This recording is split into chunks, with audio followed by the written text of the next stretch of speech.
Bismillahirrahmanirrahim. Assalamualaikum warahmatullahi wabarakatuh. Alhamdulillah, bersyukur kita kepada Allah Subhanahu wa taala azza wa jalla. Berselawat kita kepada Rasulullah Sayyidina Muhammad sallallahu alaihi wasallam. Allahumma salli ala Sayyidina Muhammad wa ala ali Sayyidina Muhammad. Teman-teman semuanya, bertemu lagi kita pada kesempatan kali ini. Di pertemuan kali ini kita akan membahas tentang waktu sholat yang diharamkan.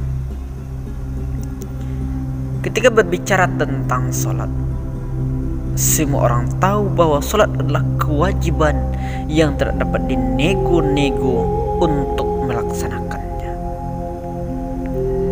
Akan tetapi,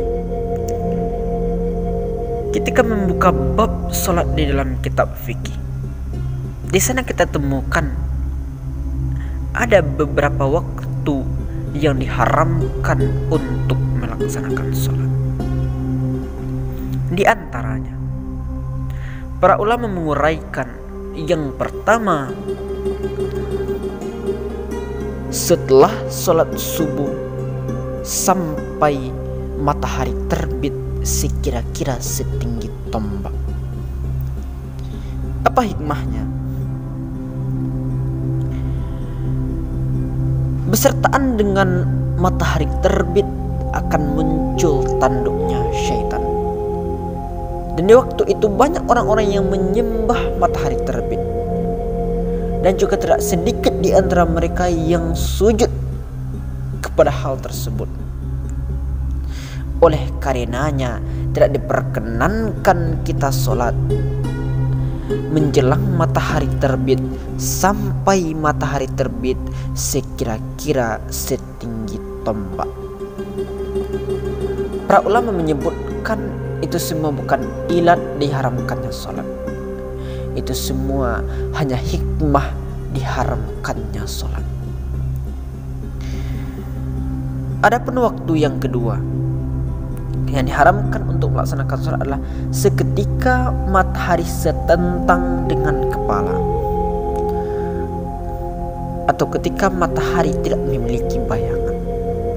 Apa hikmahnya? Ketika matahari setentang dengan kepala, di waktu itu juga Jahannam dinyalakan. Oleh karenanya tidak diperkenankan kita sholat di waktu itu. Dan ketika matahari sudah condong ke barat, baru kita diperbolehkan untuk melaksanakan sholat sampai waktu asar selesai. Adapun waktu selanjutnya yang diharamkan untuk melaksanakan sholat adalah setelah waktu asar sampai matahari terbenam. Apa hikmahnya? Besertaan dengan terbenamnya matahari akan muncul tanduknya setan. Sama dengan yang tadi, ketika matahari terbenam, banyak orang-orang yang menyembah matahari tersebut, dan juga tidak sedikit orang-orang yang sujud kepada hal tersebut. Oleh karenanya kita tidak diperkenankan sholat di waktu itu sampai matahari benar-benar terbenam.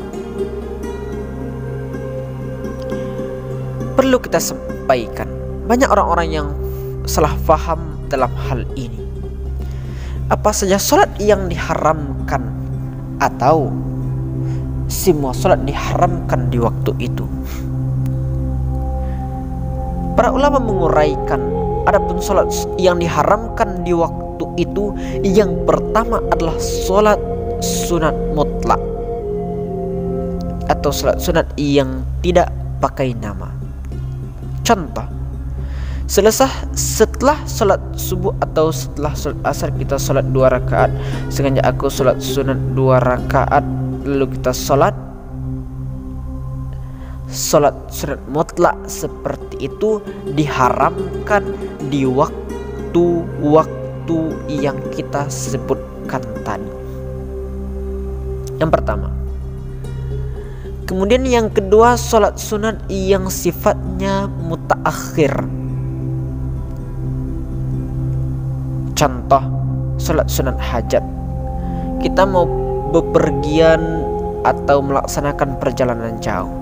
Sebelum melaksanakan perjalanan tersebut, kita sholat sunat terlebih dahulu. Sholat sunat seperti itu haram di waktu-waktu yang kita sebutkan tadi. Akan tetapi sholat sunat yang sifatnya mendahului boleh kita laksanakan di waktu tersebut. Contoh, ketika masuk masjid, kita sholat sunat terlebih dahulu. Setelah masuk masjid baru kita sholat sunat. Itu dinamakan dengan sholat sunat yang sifatnya mendahului. Atau katakanlah itu sholat yang sifatnya mendahului. Contohnya, di waktu zuhur kita tertidur, lalu setelah asar kita qadha sholat yang tertinggal tadi, boleh di waktu tersebut. Asalkan di dalam mazhab Syafi'i dinyatakan tidak ada niat dalam hal tersebut.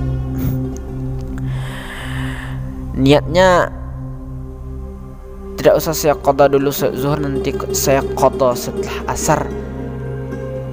Asalkan tidak ada niat dalam hal tersebut, kita boleh melaksanakan sholat.